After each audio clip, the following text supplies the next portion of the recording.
Now energy, आप लोग मान लीजिए आप लोगों को कॉन्टिन्यूएशन में मैं कहूं कि भाई 9 से 3 PM तक आपकी लगातार क्लासेस है, ठीक, क्या होगा, पूरी तरह से आप लोग टायर्ड हो जाएंगे, है ना, नो मैम आंसर मिलेगा and then you will get tired.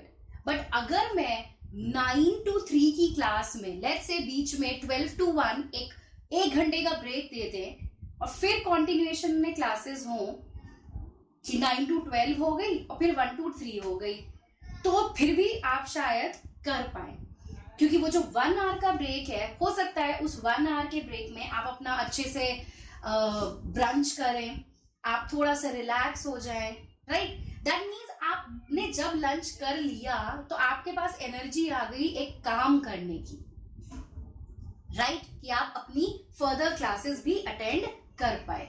So energy क्या है? Energy is basically the capacity और the ability or it can be the capability of an object to do work। एक object work कर सकता है या नहीं, ये डिसाइड करेगा एनर्जी।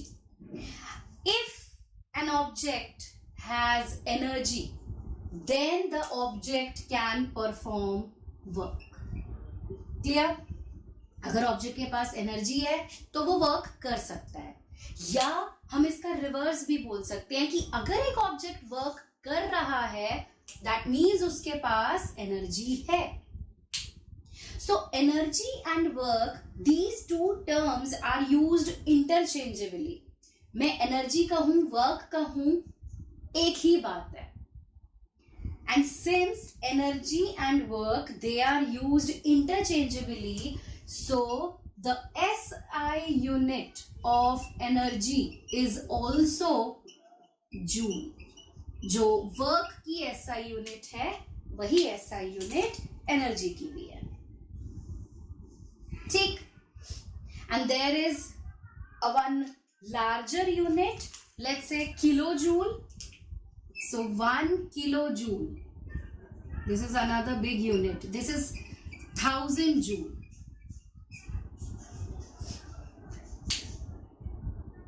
ठीक।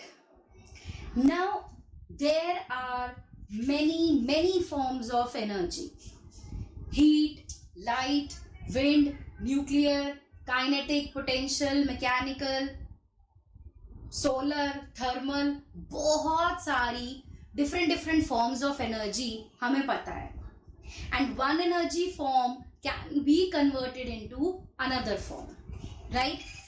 In this chapter we will discuss kinetic energy and potential energy in detail, okay? So let's now start with kinetic energy।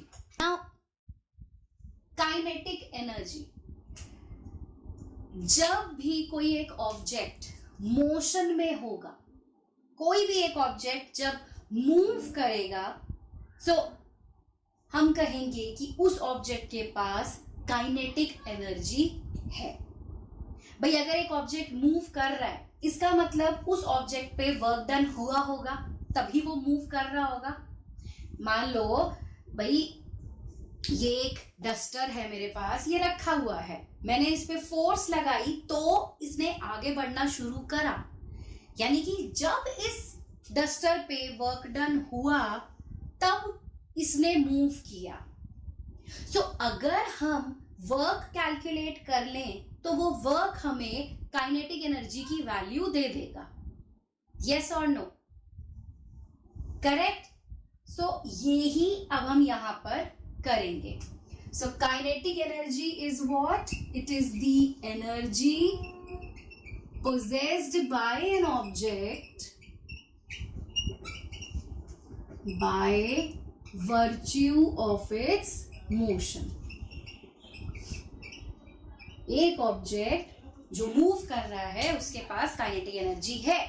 जैसे रोड पर आपको व्हीकल्स मूव करते हुए दिखते हैं, है ना, आपके हेड पे फैन मूव कर रहा है, काइनेटिक एनर्जी है। Blood is flowing in your body, kinetic energy है।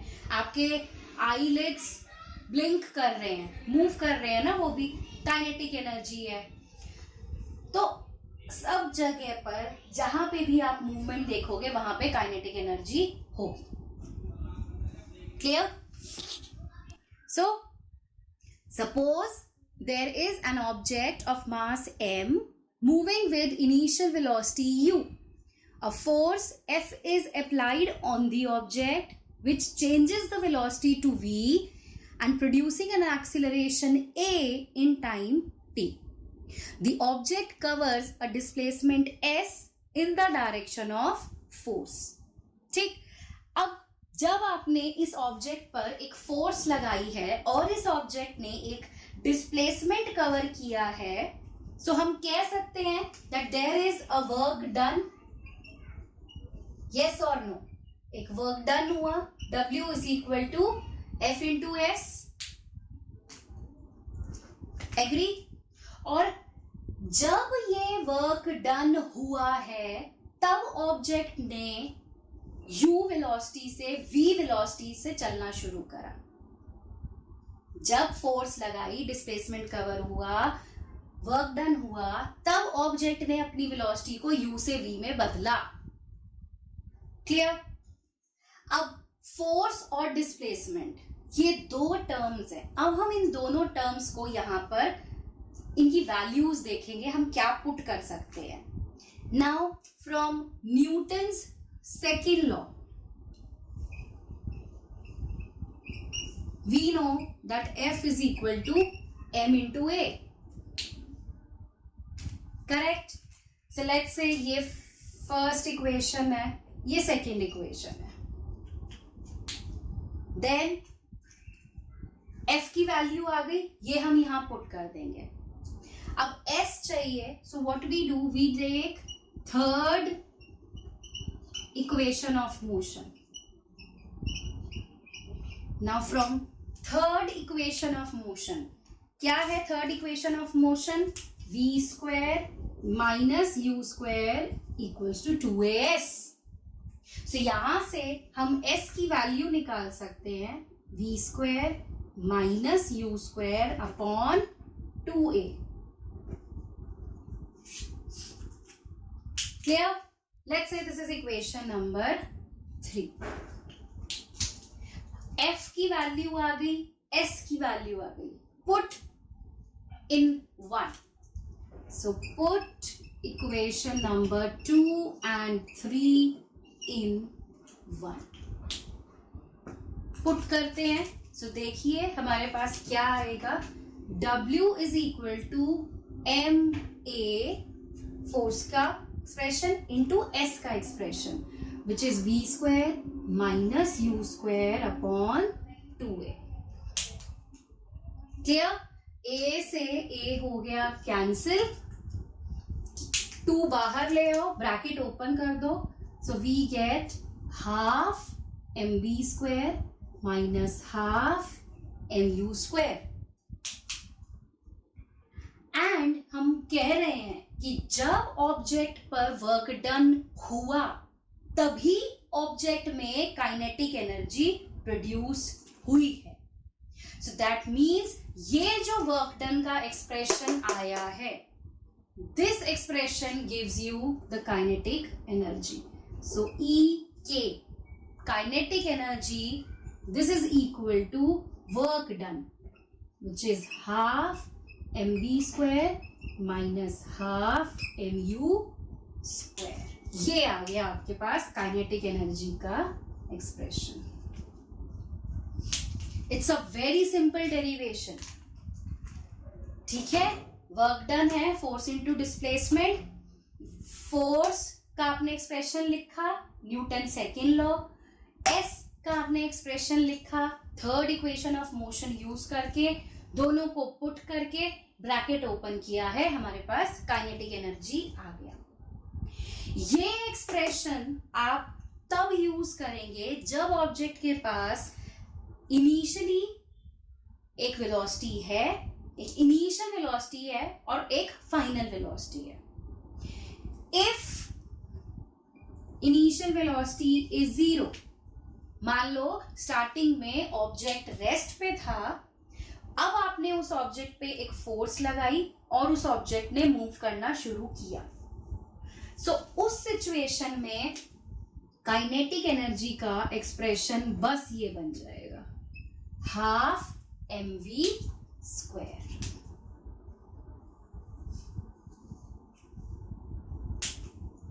Clear? So this is the derivation. The question is, the kinetic energy of an object of mass m moving with a velocity of 5 meter per second is 25 joule. What will be its kinetic energy when its velocity is doubled and tripled? Okay. आपको इस question में kinetic energy given है 25 joule, right? Velocity is also given 5 meter per second. मास आपको given नहीं है, so सबसे पहले हम मास कैलकुलेट करेंगे. So kinetic energy is half mv square. ये फॉर्मूला है. Put the value and solve. So this is 25 is equal to half into m into 5 square. So ये आ गया 25 into 2 is equal to m into 25. 25 cancel. So we get mass as 2 kg. अब चाहे ये object कितनी भी velocity से move करे, मास तो 2 kg ही रहेगा, वो तो चेंज नहीं होता. सो अब नेक्स्ट सिचुएशन लेते हैं, मास है 2 kg, अब वेलोसिटी को डबल कर दिया, यानी कि v जो है वो पहले 5 मीटर पर सेकेंड था, डबल करने का मतलब अब आपने उसको 10 मीटर पर सेकेंड कर दिया. So again we have to calculate kinetic energy. So formula लगाइए, half mv square. So just put the value and solve. Half 2 into 10 square. So ये 2 से 2 cancel, we get 100 joule as the kinetic energy. इसी तरीके से third case अगर हम देखें, second case अगर हम देखें, ट्रिपल्ड कर दिया. सो मास तो अभी भी 2 kg है, बस वेलोसिटी को ट्रिपल किया है. करेक्ट. सो 15 मीटर पर सेकेंड कर दिया. Correct. Now we use the formula and find kinetic energy. बस इसको सॉल्व करिए. Half into 2 into 15 square. So we get kinetic energy as 225 joule.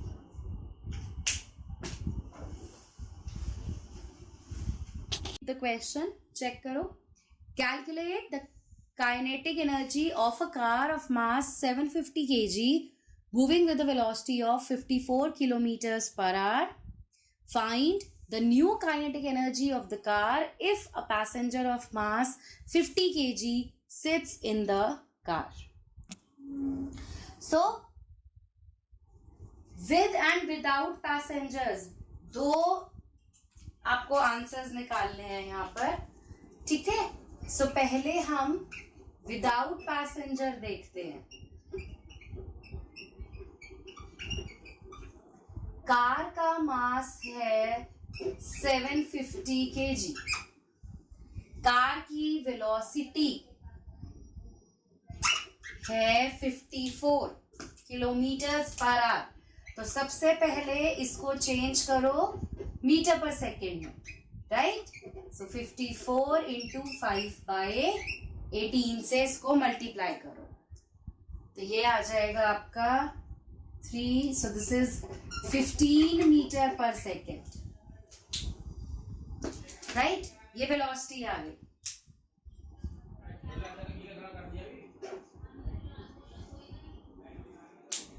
Now calculate kinetic energy. So kinetic energy is half mv square. So you put the values, we get half. M is 750, V is 15 square. Clear? So this becomes 375. So when you solve it, you will get 84375 joules. Okay. Similarly, in the second case, now we have a passenger. Car का मास आपको given है 750, passenger का मास भी आपको given है 50. So यहाँ से we will have the total mass as 750 plus 50. So this is 800 kg. अब ये हो गया मास. अब इसको आप यूज करके काइनेटिक एनर्जी निकालेंगे. वेलोसिटी तो सेम ही है. So kinetic energy is half mv square. So we have half into 800 into 15 square. So you solve it. Yes. So you solve it, we get 90,000 joules. The question: a light and a heavy object have same momentum. Find out the ratio of their kinetic energies. Which one has a larger kinetic energy? See, there are two objects. एक light है, एक heavy है. ठीक? So let mass of light object be m1. Suppose light object का mass m1 है and heavy object का mass है m2. ठीक. इसी तरीके से लेट्स से इनकी वेलोसिटीज ले लेते हैं. Let velocity of light object be v1 and for heavy object let's say the velocity is v2. ठीक. अब क्या कह रहा है क्वेश्चन में? दोनों ऑब्जेक्ट्स के लिए मोमेंटम सेम है.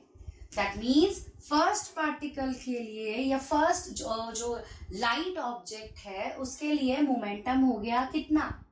क्या होता है momentum? Product of mass and velocity.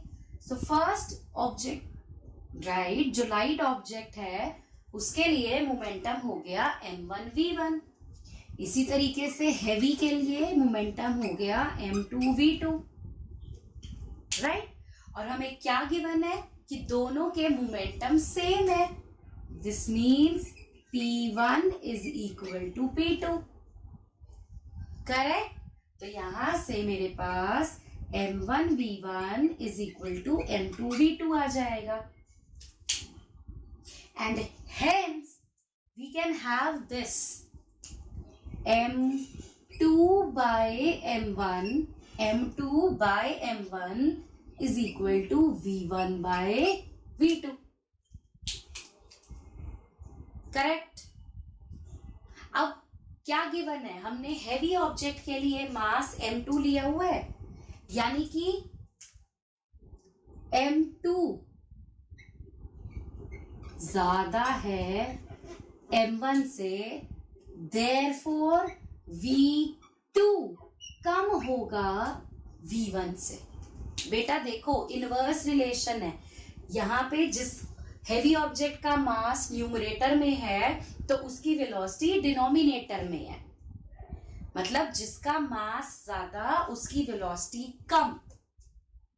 सो यहां से ये आ गया हमारे पास कि सिंस हेवी ऑब्जेक्ट का मास ज्यादा है तो हेवी ऑब्जेक्ट की जो वेलोसिटी है वो कम होगी.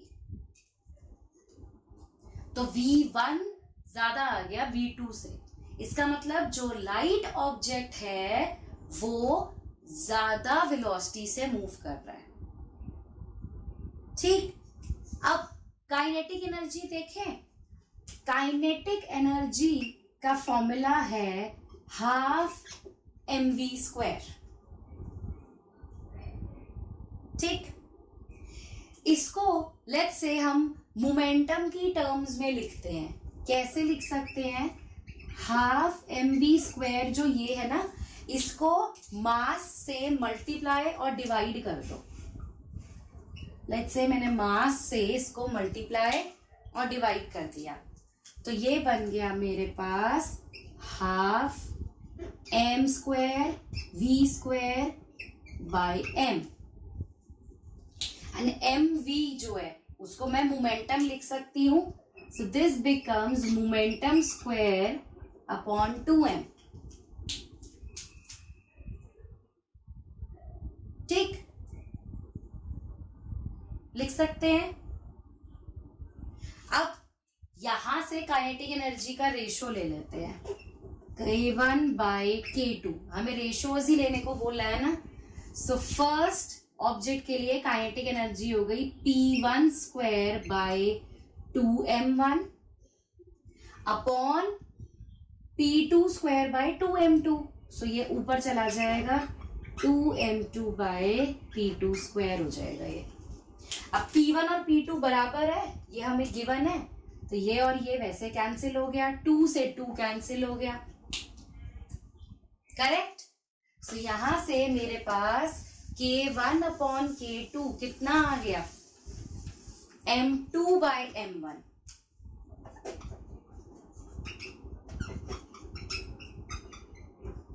अब m2 ज्यादा है m1 से,